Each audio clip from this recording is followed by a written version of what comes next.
بسم اللہ الرحمن الرحیم، السلام علیکم۔ عمران خان صاحب نے وہ اعلان کر دیا کہ پوری پی ڈی ایم جو کہتے تھے ہمارے پاس سیاست کے بڑے دماغ ہیں، ان دماغوں میں اب کیا کہیں کہ ان کے کانوں سے دھواں نکل گیا ہے، اور عمران خان صاحب نے ایسا سرپرائز دیا ہے کہ سبھی کے لیے سرپرائز ہے، اور یہ اعلان کر کے کہ ہم اسمبلیوں سے نکل رہے ہیں، پی ڈی ایم کے پیروں سے زمین کھینچ لی ہے۔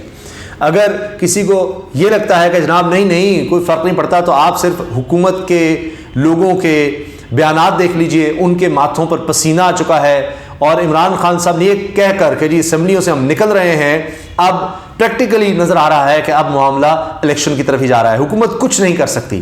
بکلاٹ کا اندازہ لگائیے کہ وہی لوگ جو کہتے تھے کہ اسمبلیاں ہم آ جاتے الیکشن میں، عمران خان حکومت چھوڑ دے، پنجاب اور خیبر پختونخوا کی حکومتیں ختم کر دے، تو اب ایک طرف ان کا یہ دعویٰ تھا، اب جب عمران خان نے اسمبلیوں سے نکلنے کا اعلان کیا ہے تو ان کو سمجھ نہیں آ رہی کیا کریں۔ کئی رانا ثناء اللہ کہتے ہیں کہ نہیں ہم تو عدم اعتماد لے آئیں گے، پھر کچھ نہیں ہوگا۔ بھائی آپ کو کیا ٹینشن ہے؟ عمران خان تو اپنی حکومت چھوڑ رہا ہے، خود استعفے دے رہا ہے، آپ کے لیے میدان اس طرح سے خالی ہو جائے گا، لیکن ان کو اندازہ ہے کہ اب گیم کچھ اور ہو چکی ہے۔ بڑے وقت پر عمران خان صاحب نے فیصلہ کیا ہے، کیونکہ ابھی اسٹیبلشمنٹ میں تبدیلیاں آئی ہیں اور اب وہ سہولت میسر نہیں رہی موجودہ پی ڈی ایم حکومت کو جو کچھ دن پہلے تک تھی، اور اسی وقت کا لگتا ہے عمران خان صاحب انتظار کر رہے تھے، اور اب جب 2 صوبوں میں الیکشن کروانے پڑیں گے اور اگر تمام اسمبلیوں سے استعفیٰ دیا جاتا ہے تو اس صورت میں آپ یہ دیکھیے کہ نمبرز بھی اگر دیکھیں تو اسی سے اندازہ ہو جاتا ہے کہ حکومت کے پاس کوئی اور چارہ نہیں۔ الیکشن کمیشن کو بھی اگر ساتھ ملا لیں تو کس طرح سے گورنمنٹ چلے گی، کیا ہوگا، کیونکہ اس حکومت سے کچھ بھی نہیں ہو رہا، عدم استحکام اتنا زیادہ ہے۔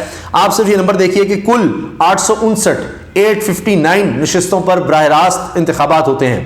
تو فواد چودھری صاحب کہہ رہے ہیں جی تحریک انصاف کے استعفوں کے نتیجے میں قومی اسمبلی کی 123، پنجاب اسمبلی کی 297، خیبر پختونخوا کی 115، سندھ کی 26، بلوچستان کی 2 نشستوں، یعنی کل 563، یعنی 859 میں سے 563 نشستوں پر عام انتخابات ہوں گے۔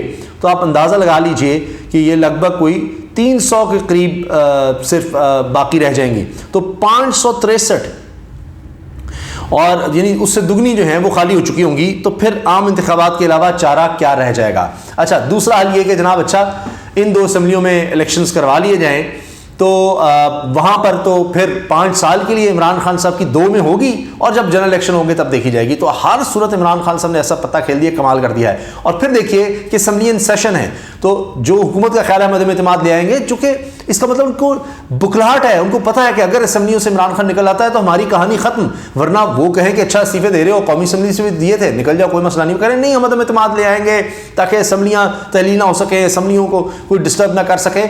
تو آپ اندازہ لگائیے ایسا پتہ کھیلا ہے۔ اچھا، اس سے پہلے صرف عمران خان نے اسمبلیاں سے نکلنے کا اعلان کیا، یعنی اسمبلیاں تحلیل کرتے ہیں تو شاید وہ کہیں کہ جناب اچھا اس وقت تک تو چلو ہمارے پاس 2 مہینے ہوں گے، ہم پرچے دیں گے، گرفتاریاں کریں گے، یہ کریں گے، وہ کریں گے، لیکن اسمبلیوں سے نکلنے کا فی الحال اعلان کا مطلب ہے کہ اسمبلیاں رہیں جس طرح قومی اسمبلی ہے، لیکن وہاں سی ایم تو ہوگا نہیں، ان کے پاس تعداد ہے نہیں اپنا چیف منسٹر بنانے کی، تو کیا کریں گے پھر؟ تو اب بڑے بڑے جو ان کے ایسے لوگ تھے جن کے بارے میں کہتے تھے کہ جناب عمران خان کو تو سیاست نہیں آتی، اب اس نے ایک اعلان کر کے ان کو اڑا کر رکھ دیا ہے۔ 13 جماعتیں، ان کی ساری سیاست دہائیوں کی، ان کے سارے دماغ، کیونکہ یہ صرف اپنے بچاؤ کے لیے لگے ہوئے تھے، اپنی سیاست کی طرف، اپنی ذات کی طرف، بلکہ سیاست ہی نہیں اپنی ذات کی طرف دیکھ رہے تھے، اور عمران خان نے ایک ایسی چال چل کے ان کو اڑا کر رکھ دیا ہے، ان کو سمجھ نہیں آ رہی۔ اب ساری ڈیبیٹ اس طرف ہوگی۔ اب یہی بات کہی جا رہی ہے کہ الیکشنز کے علاوہ چارہ ہی کوئی نہیں ہے، حکومت کو جتنی جلدی یہ بات سمجھ آ جائے اتنا بہتر ہے۔ وہ یہ سمجھتے ہیں کہ ان کی سیاست ختم ہو جائے گی، ان کی سیاست ہمیشہ کے لیے دفن ہو جائے گی اگر وہ ابھی بھی الیکشن میں جاتے، کیونکہ خدا نخواستہ آنے والے دنوں میں ملک میں ڈیفالٹ کا خطرہ ہے۔ یہ کوئی اس طرح کا فیصلہ نہیں لے سکتے۔ ابھی شرمندگی کی بات ہے کہ شہباز شریف صاحب جب ترکی گئے ہیں تو کہا جی انویسٹمنٹ لے کر آؤ، انہوں نے کہا جی ہماری تو اگست سے پیمنٹ رکی ہوئی ہیں، $26 ملین کی صرف ٹرکش ایئر لائن کا ہماری پیمنٹ رکی ہوئی ہے آپ لوگوں نے، تو کہاں انویسٹمنٹ آئے گی؟ ان سے آپ سوچئے کہ کہاں انویسٹمنٹ آئے گی، کوئی ان سے بات کرنے کو تیار نہیں ہے۔ اب حل صرف اور صرف یہ ہے کہ جنرل الیکشنز کی طرف جایا جائے تاکہ ایک مضبوط حکومت آئے جو فیصلے لے سکے۔ 8 مہینوں میں انہوں نے اپنی ذات کے علاوہ، اپنے خاندان کے علاوہ کچھ نہیں کیا۔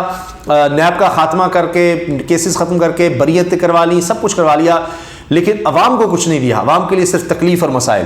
اب عمران خان صاحب نے خطاب میں کچھ اور بڑے اعلانات کیے ہیں، مثال کے طور پر یہ کہ جب وہ لاہور سے نکلے تو فوری طور پر ان کو کیا پیغام پہنچایا گیا، پھر جس نے عمران خان صاحب کو قتل کرنے کی کوشش کی اس کو مارنے کے لیے ایک اور شوٹر نے اس پر فائرنگ کی، جس وجہ سے ایک اور شخص جو ہے وہاں پر شہید ہو گیا کیونکہ وہ آگے بڑھ رہا تھا۔ اصل میں شوٹر نے اس کو حملہ آور جس نے عمران خان پر حملہ کیا اس کو مارنا تھا تاکہ ثبوت مٹا سکے، لیکن اس میں پھر وہ معظم کو گولی لگی اور وہ شہید ہو گیا جو آگے بڑھ رہا تھا۔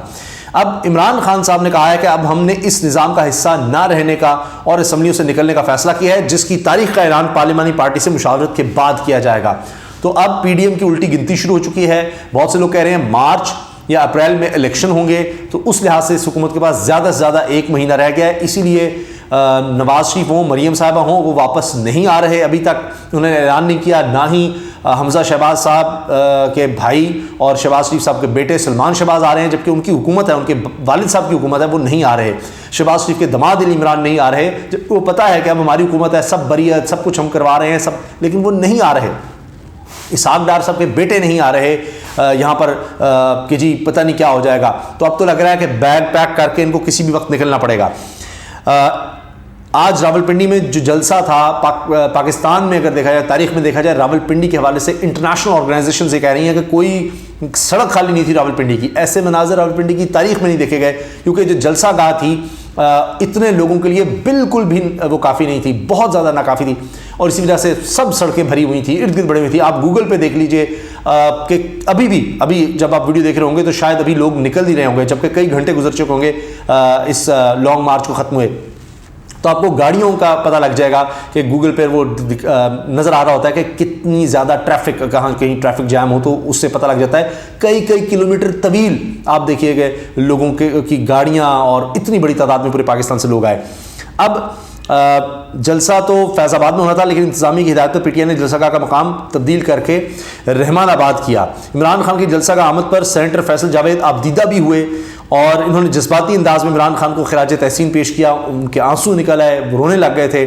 ایک وقت میں جب کلام پیش کیا جا رہا تھا تو عمران خان کی آنکھوں میں بھی آنسو تھے، تو بڑا جذباتی ماحول تھا۔ اور پھر جس طرح عمران خان صاحب آئے ہیں واکر کے ذریعے اور بیساکھی کے سہارے، یہ حیران کن تھا، پاکستان کی تاریخ میں ایسے نہیں ہوا۔ یہاں تو لوگ بھاگ جاتے ہیں، آپ اب کمپیریزن ہو رہا ہے، لوگ کہہ رہے ہیں کہ آپ کس کا کمپیریزن عمران خان سے، کہ گولیاں کھا کر بھی، قاتلانہ حملے کے بعد بھی وہ لوگوں میں آ رہا ہے بڑی مشکل سے، جب اس کو ابھی 3 مہینے اور لگیں گے مکمل طور پر صحت یاب ہونے میں، وہ لوگوں میں آ رہا ہے، سامنے آ رہا ہے۔ کہا گیا کہ تمہاری جان کو خطرہ ہے، وہ پھر بھی آیا۔ بتایا گیا کہ پنڈی پہنچو گے تو مار دیے جاؤ گے، وہ پھر بھی آ گیا۔ یہاں پر گارنٹیاں مانگی جاتی ہیں اور پتہ ہے کہ یہاں آئیں گے تو نواز شریف صاحب، مریم صاحب کو کچھ نہیں کہا جائے گا، پھر بھی نہیں آ رہے، وہ اتنے خوفزدہ ہیں۔ آپ سوچیے ذرا، بالکل ایک زمین آسمان کا فرق ہے، تو لوگ پھر کس کی طرف دیکھیں گے، کس کو لیڈر سمجھیں گے؟ مظہر عباس صاحب نے صحیح کہا کہ نواز شریف کو میں لیڈر مانتا ہی نہیں، اتنے سینئر صحافی کہہ رہے ہیں کہ میں نواز شریف کو لیڈر ہی نہیں مانتا، اس لیے کہ وہ ہمیشہ بھاگ جاتا ہے اور ہمیشہ ڈیلے کر کے آتا ہے اور پھر اسی چکر میں نکل جاتا ہے کہ کس طرح میں نکل جاؤں اور پھر کوئی ڈیل ہو جائے تو موقع ملے تو میں آ جاؤں۔ عمران خان صاحب نے اسی لیے کہا کہ یہ خاندان تو سیزن لگانے آتے ہیں، تو یہ ایک بڑا جذباتی منظر تھا۔ بہت سے لوگ یہ کہہ رہے ہیں کہ عمران خان صاحب کے چاہنے والے وہ سب روئے ہیں، گھروں میں سے یعنی لوگ بتا رہے ہیں سوشل میڈیا پہ آ کر کے گھروں میں بیٹھے ہوئے جنہوں نے مناظر دیکھے وہ لوگ بھی رو رہے تھے۔ اچھا جی، اب عمران خان صاحب نے کہا کہ مجھ پر حملہ کرنے والے آج بھی عہدوں پر بیٹھے ہیں۔ یہ ایک بڑی ہولناک بات ہے کہ جنہوں نے حملہ کروایا عمران خان صاحب کہہ رہے ہیں جی وہ آج بھی بیٹھے ہیں، اور کہتے ہیں کہ جی میں جب لاہور سے نکلا تو لوگوں نے ڈرانے کی کوشش کی، یہ سنیے، ڈرانے کی لوگوں نے کوشش کی، مگر میں نے صاف انکار کر دیا کیونکہ موت کو بہت قریب سے دیکھ چکا ہوں۔ زخمی ہونے کے بعد جب کنٹینر پر گرا تو گولیاں اوپر سے گزری، مگر اندازہ ہو گیا تھا کہ اللہ نے مجھے زندگی دی جس پر میں نے رب کا شکر ادا کیا۔ مجھے مکمل صحت یاب ہونے میں 3 ماہ لگیں گے۔ اس کے باوجود عمران خان پہنچے تھے۔ عمران خان نے کہا کہ مجھ پر حملہ کروانے والے 3 افراد آج بھی عہدوں پر بیٹھے ہوئے ہیں۔ عزت، موت اور زندگی اللہ کے ہاتھ میں ہے، اسی وجہ سے آج میں یہاں ہوں اور آپ بھی اتنی بڑی تعداد میں نکلے۔ ماضی میں کبھی اتنی بڑی تعداد میں کسی وزیر اعظم یا رہنما کے لیے لوگ باہر نہیں نکلے۔ چیئرمین پی ٹی آئی نے کہا کہ مجھے موت کی فکر نہیں، البتہ پاؤں میں بڑی تکلیف، پیر کا مسئلہ تھا کیونکہ چہل قدمی میں بہت زیادہ پریشانی ہو رہی تھی، میں یعنی مجھے موت کا خوف نہیں تھا اس لیے تو آ گیا ہوں، لیکن مجھے یہاں آنا بڑا تکلیف دہ ہو رہا تھا، مشکل ہو رہا تھا۔ انہوں نے 7 ماہ میں ان لوگوں نے حکومت میں جو بیٹھے ہیں انہوں نے 7 ماہ میری کردار کشی کرنے کے سوا کچھ نہیں کیا، مگر قوم نے اب اتنی بڑی تعداد میں نکل کر ثابت کیا کہ عزت اور ذلت اللہ کے ہاتھ میں ہے. عظیم قوم بننے کے لیے موت کا خوف ختم کرنا ہوگا. یہ پیغام تھا عمران خان صاحب کے لیے. پھر کہا کہ جی پاکستان میں ہمیشہ طاقت کے بل بوتے پر فیصلے ہوئے ہیں اور طاقتور کو اگر نیچے لائیں گے تو ہی ملک ترقی کر سکتا ہے. اور یہ دو خاندانوں نے 30 سال ملک میں باریاں لگائیں, انہوں نے سیزن لگائے, یہاں کے لوٹا اور پھر باہر چلے گئے. 3.5 سالہ حکومت میں کرپٹ لوگوں کو سزا نہ دلوا سکا. میری یہ ایک ناکامی, یہ غلطی ہے. لیکن اب ان کو لگتا ہے کہ جب آئیں گے تو پھر وہ بھرپور طریقے سے احتساب کر سکیں گے. سائفر کو ڈرامہ کہنے والے بیرونی سازش میں ملوث ہیں. عمران خان صاحب نے کہا کہ جی جنہوں نے دولت بنائی, اور یہ نظر آ رہا ہے کہ ان کا اشارہ جنرل قمر جاوید باجوہ کی طرف تھا, اور انہوں نے یہ کہا کہ جی سائفر کو ڈرامہ کہنا جو ہے یہ ملک کی تزییق ہے, اور ملک کی تزییق کی گئی ہے. 7 مہینوں میں انہوں نے ملک کا دیوالے نکال دیا. اگر انہوں نے سازش نہیں بھی تھی تو ان کا راستہ کیا نہیں روکا جا سکتا تھا؟ کرپشن کو برا نہیں سمجھتے تھے. مجھے یہ بھی کہا گیا کہ نیب کا قانون بدل دیں, بڑے پیغام دیے گئے.